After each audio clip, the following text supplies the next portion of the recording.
O que você busca em um relacionamento? Olha, acredito que você sinta falta da época em que você era criança. Quem não sente, né? Aquela época em que você era ali embaladinho no colo, em que tudo girava em torno de você, em que geralmente as suas vontades eram satisfeitas, sem que você precisasse fazer muito esforço. Existia alguém que se preocupava com você, a todo momento pensava em como te auxiliar, em como fazer com que você se realizasse e alcançasse tudo o que você tinha vontade, até mesmo podemos pensar no útero materno. Você não precisava nem sequer pensar no que ia se alimentar, não precisava ficar aí pensando nas contas que precisa pagar, nas responsabilidades que você assume na vida adulta. E aí nós estamos falando da função materna, né? Daquela situação em que você é cuidado ou cuidada por alguém que não necessariamente tenha que ser uma mulher. O mais importante é lembrar que é da função que nós falamos, e se é da função de como você é cuidado, nós não estamos nos referindo ao gênero, né? Necessariamente a uma mãe cuidando. Ok, né? A vida continua, você vai crescendo, e aí a sua relação já não está tão fundida assim com essa pessoa que cuida fazendo o papel da mãe. Nós percebemos que a função paterna, ela já traz de forma mais objetiva as regras, as leis, o que você precisa aprender para se desenvolver na vida, para ir para a vida. E aí quando chega esse terceiro na relação, fazendo essa função, muitas vezes ocorre um sentimento de frustração, de impotência. Não que a função materna também não tenha te frustrado, porque ninguém consegue, né, realizar todos os desejos de um filho ou de qualquer outra pessoa. Era uma relação mais simbiótica, né, até determinado período, e vem essa função paterna, esse pai, para fazer esse corte, né, para mostrar, peraí, agora você precisa ir para a vida, você está precisando crescer, isso pode, isso não pode, não é porque você quer que você vai conseguir, que você vai ter a tempo e a hora, você também precisa ir lá, aprender a ir com as próprias perninhas, conseguir o que você quer. Bom, é uma frustração necessária. E você cresce ainda mais e começa a ter consciência da sua relação, que espera-se que seja de igual para igual agora, com o irmão ou irmã, né, com amigos, com namorada, namorado, enfim. E aí nós já estamos falando de uma relação simétrica. Essa relação em que os dois, supõe-se que os dois ou as duas pessoas estejam num pé de igualdade, diferente de quando era a relação do filho com a mãe ou com o pai, que era uma relação assimétrica, uma relação em que existia um poder permeando tudo isso, uma relação de um respeito maior, envolvendo autoridade. Não que nas outras relações não vá haver respeito, não é isso, né? O respeito cabe em qualquer relação, mas eu estou falando de uma hierarquia que antes acontecia. E nessa relação de igual para igual, você começa a perceber que também precisa dividir, que também precisa abrir mão de certas coisas.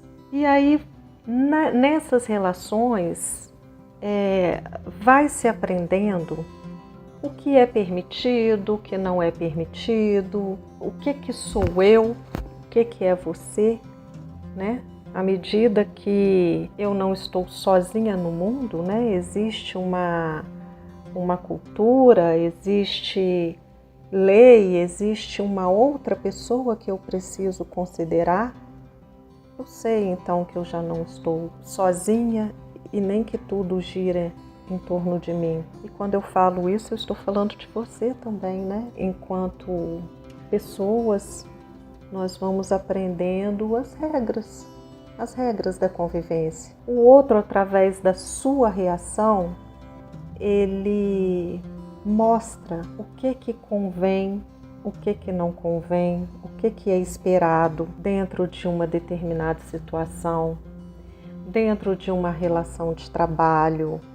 Então, essa outra pessoa, ela te dá os parâmetros de como se comportar, né? Enquanto filho, filha, profissional, e nos diversos papéis da vida. Bom, e a partir disso, pressupõe-se que as pessoas vão se tornando maduras para o relacionamento. Então tá tudo ok. A partir do momento que vai se desenvolvendo, as pessoas estão maduras, estão prontas para se relacionar, certo?